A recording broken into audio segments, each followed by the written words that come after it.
जय श्री कृष्णा। राधे राधे। आइए सुनते हैं वट पूर्णिमा पर श्री सत्यनारायण व्रत कथा। सत्यनारायण भगवान की पूजा का बहुत अधिक महत्व होता है। श्री सत्यनारायण व्रत कथा के कुल 5 अध्याय हैं, जिनका श्रवण करने से मनुष्य के सभी कष्ट मिट जाते हैं। आइए सुनते हैं सत्यनारायण व्रत कथा। एक समय की बात है, नैशिरण्य तीर्थ में सौनकादि 88,000 ऋषियों ने श्री सूत जी से पूछा, हे प्रभु, इस कलयुग में वेद विद्या रहित मनुष्यों को प्रभु भक्ति किस प्रकार मिल सकती है तथा उनका उद्धार कैसे होगा? हे मुनि श्रेष्ठ, कोई ऐसा तप बताइए जिससे थोड़ी समय में ही पुण्य मिले और मनवांछित फल भी मिल जाए। इस प्रकार की कथा सुनने की हम लोग की इच्छा रखते हैं। सभी शास्त्रों के ज्ञाता सूत जी बोले, हे वैष्णवों में पूज्य, आप सभी ने प्राणियों के हित की बात पूछी है, इसलिए मैं एक ऐसे श्रेष्ठ और व्रत के बारे में आप लोगों को जरूर बताऊंगा, जिसके बारे में नारद जी ने लक्ष्मी नारायण जी से पूछा था और लक्ष्मीपति श्री हरि ने नारद जी से कहा था। अब आप भी इसे सुनिए। एक समय की बात है, नारद जी दूसरों के हित की इच्छा के लिए अनेकों लोकों में घूमते हुए मृत्यु लोक में जा पहुँचे। यहाँ उन्होंने अनेक योनियों में जन्मे सभी मनुष्यों को अपने कर्मों के अनुसार पीड़ा झेलते हुए देखा। उनका दुख देख नारद जी सोचने लगे कि ऐसा क्या किया जाए जिससे निश्चित रूप से मानव के दुखों का अंत हो जाए।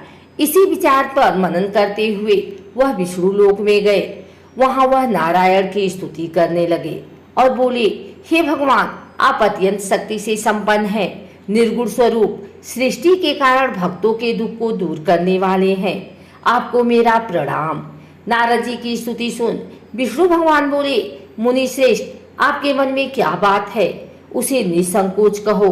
इस पर नारद मुनि बोले कि मृत्यु लोक में अनेक योनियों में जन्मे मनुष्य अपने कर्मों के द्वारा अनेकों दुख से दुखी हो रहे हैं।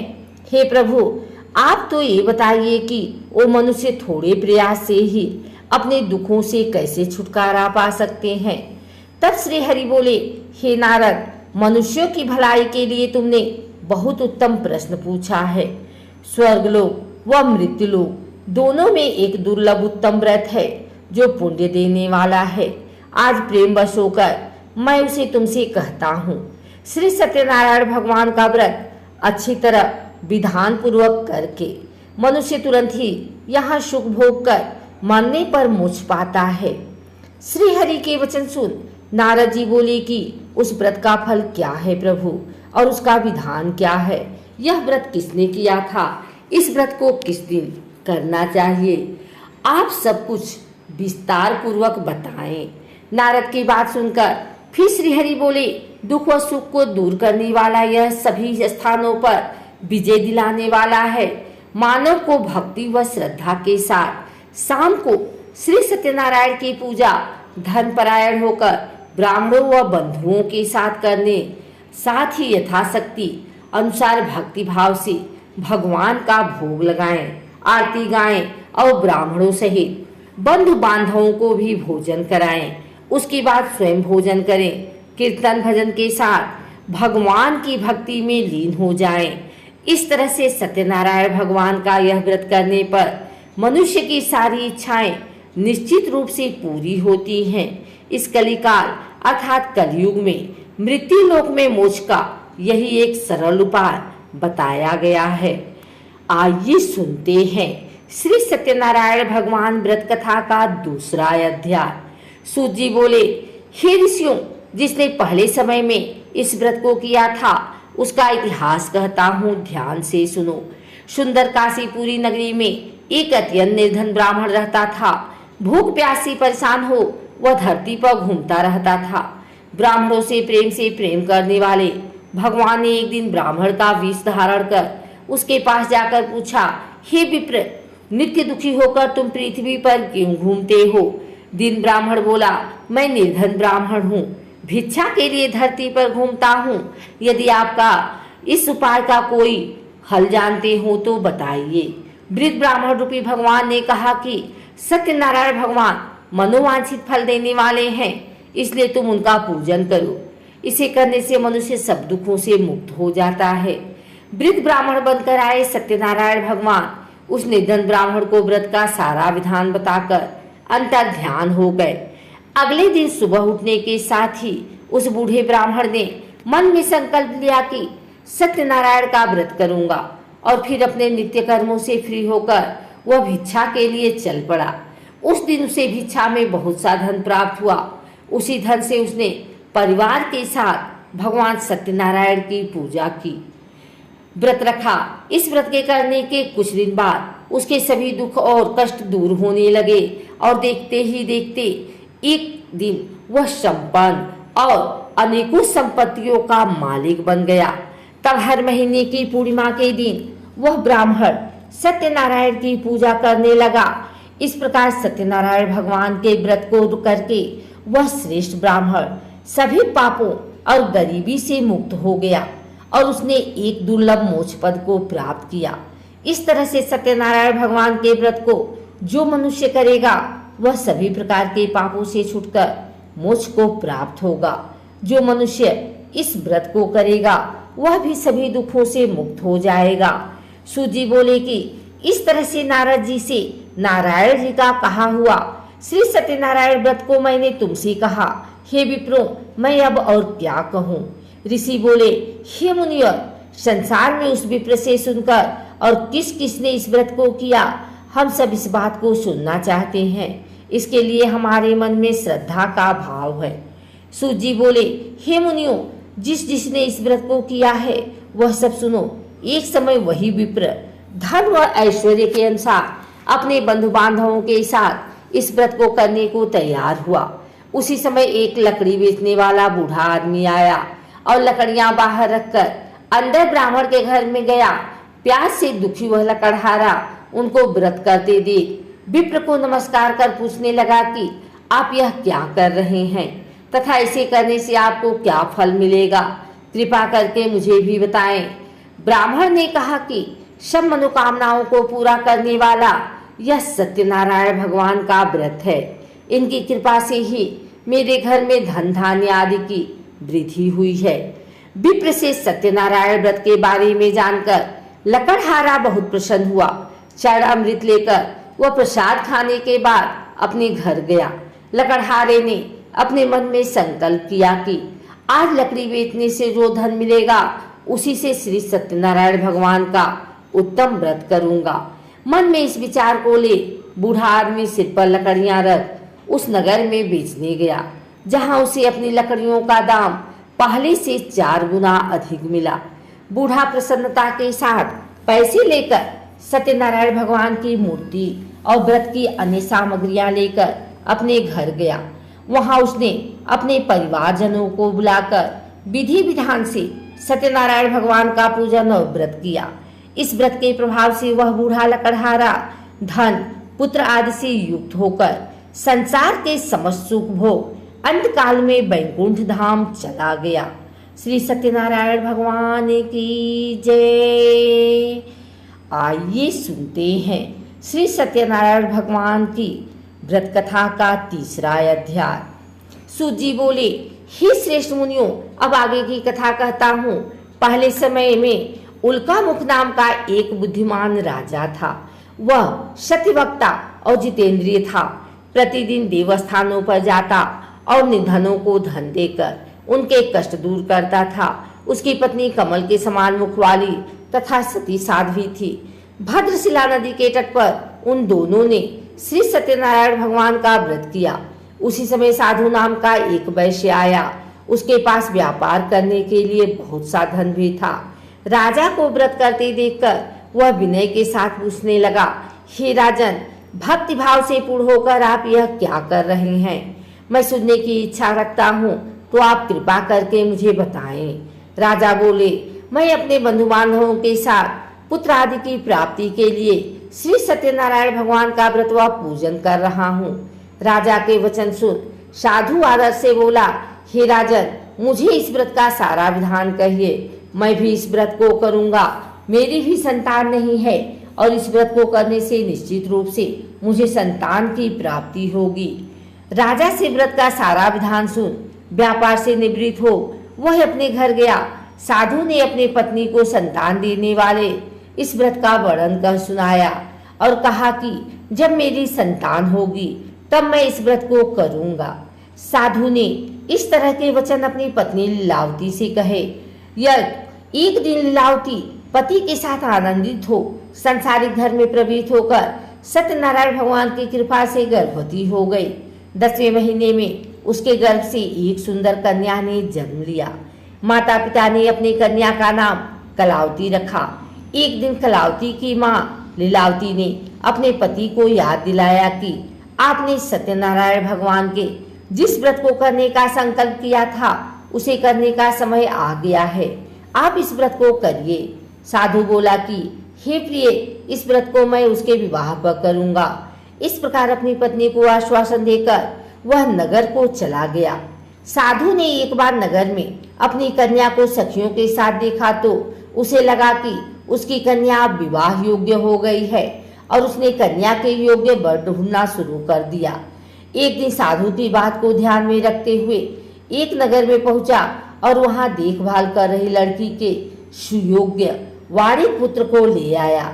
सुयोग्य लड़के को देख साधु ने बंधु बांधवों को बुलाकर अपने पुत्री का विवाह कर दिया।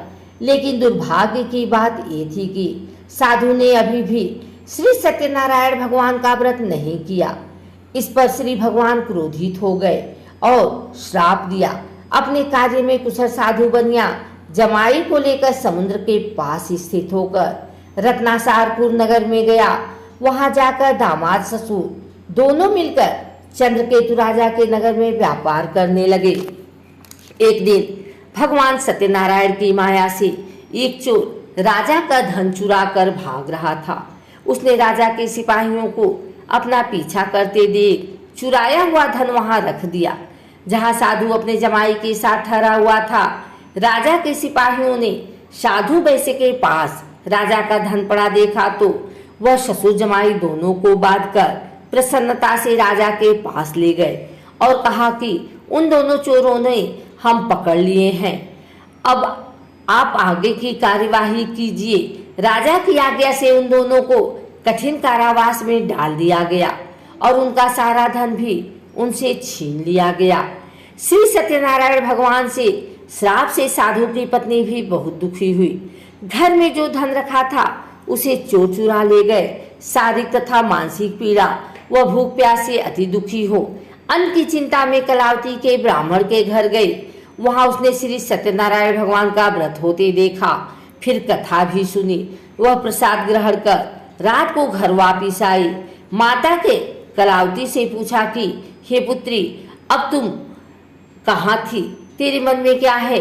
कलावती ने अपनी माता से कहा, हे माता, मैंने एक ब्राह्मण के घर में श्री सत्यनारायण भगवान का व्रत देखा है। कन्या के वचन सुन लीलावती भगवान के पूजन की तैयारी करने लगी।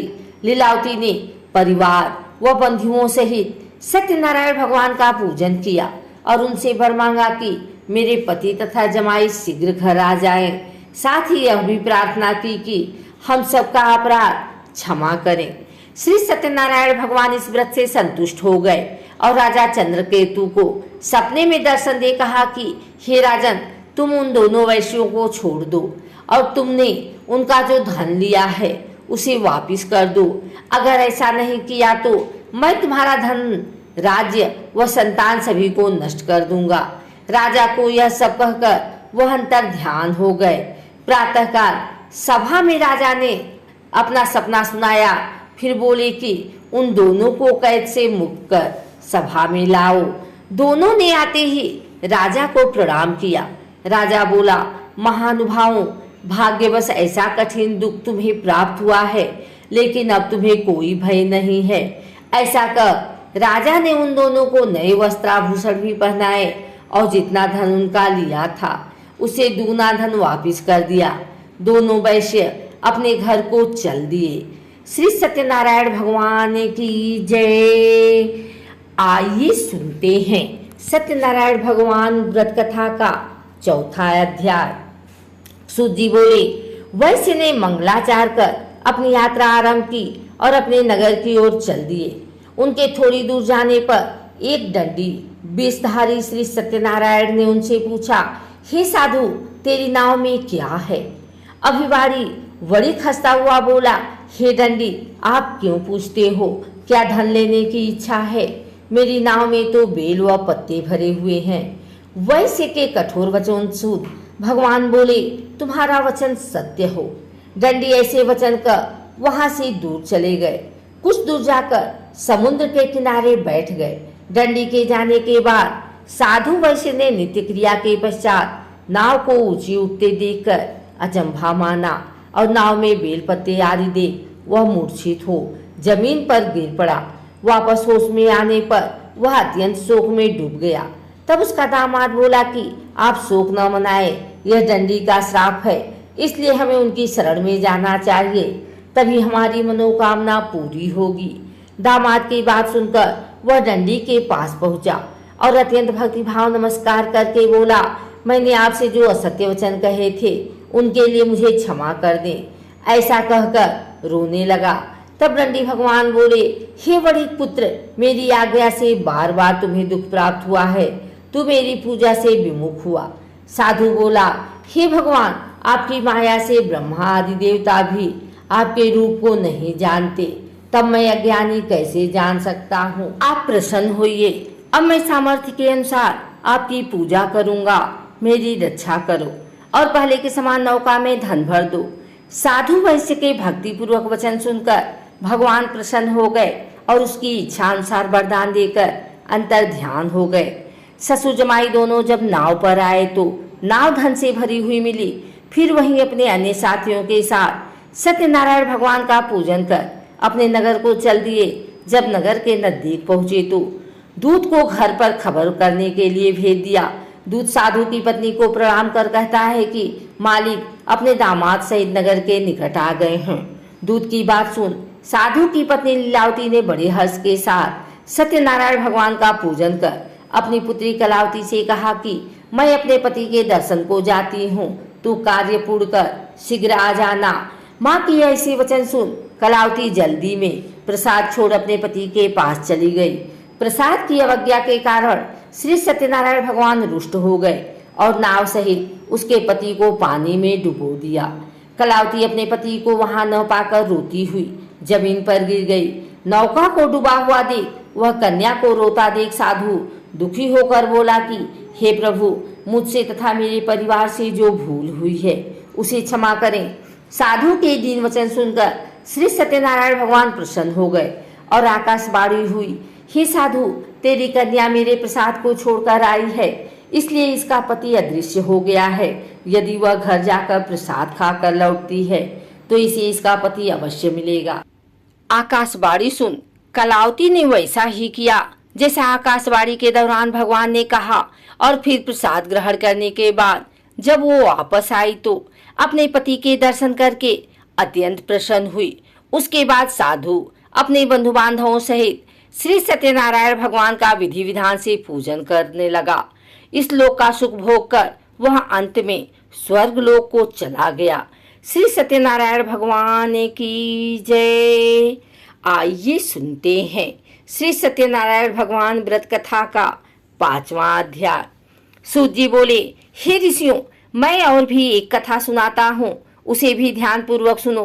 प्रजापालन में लिन तुंगध्वज नाम का एक राजा था। उसने भी भगवान का प्रसाद त्याग कर बहुत ही दुख किया। एक बार जंगल में जाकर वन्य पशुओं को मारकर वह बड़ के पेड़ के नीचे आया। वहां उसने ग्वालों की भक्ति भाव से अपने बंधुओं सहित सत्यनारायण भगवान का पूजन करते देखा। अभिमानवश राजा ने उन्हें देखकर भी पूजा स्थान में नहीं गया और ना ही उसने भगवान को प्रणाम किया। ग्वालों ने राजा को प्रसाद दिया, लेकिन उसने वह प्रसाद नहीं खाया और प्रसाद को वहीं छोड़ वह अपने नगर को चला गया। जब वह नगर में पहुंचा तो वहां सब कुछ तहस नहस हुआ पाया तो वह शीघ्र ही समझ गया कि यह सब भगवान के अनादर का ही परिणाम है। वह दोबारा ग्वालों के पास पहुंचा और विधि पूर्वक पूजा करके प्रसाद खाया तो श्री सत्यनारायण भगवान की कृपा से सब कुछ पहले जैसा हो गया। दीर्घ काल तक सुख भोगने के बाद मरणोपरांत उसे स्वर्गलोक की प्राप्ति हुई। जो मनुष्य परम दुर्लभ इस व्रत को करेगा तो भगवान श्री सत्यनारायण की अनुकंपा से उसे धन धान्य की प्राप्ति होगी। निर्धन धनी हो जाता है और भय मुक्त हो जाकर जीवन जीता है। संतानहीन मनुष्य को संतान सुख मिलता है और सारे मनोरथ पूर्ण होने पर मानव अंतकाल में बैकुंठ धाम को जाता है। तब सूत जी बोले, जिन्होंने पहले इस व्रत को किया है अब उनके दूसरे जन्म की कथा कहता हूँ। वृद्ध सतानंद ब्राह्मण ने सुदामा का जन्म लेकर मोक्ष की प्राप्ति की। लकड़हारे ने अगले जन्म में निषाद बनकर मोक्ष प्राप्त किया। उल्का मुख नाम का राजा दशरथ होकर बैकुंठ को गए। साधु नाम के वैश्य ने मोर ध्वज बनकर अपने पुत्र को आरे से चीरकर मोक्ष पाया। महाराज तुंगध्वज ने स्वयंभू होकर भगवान में भक्ति युक्त होकर कर्म कर मोक्ष पाया। कथा सुनने के बाद सभी ने श्री हरि का झुककर प्रणाम किया। श्री सत्यनारायण भगवान की जय।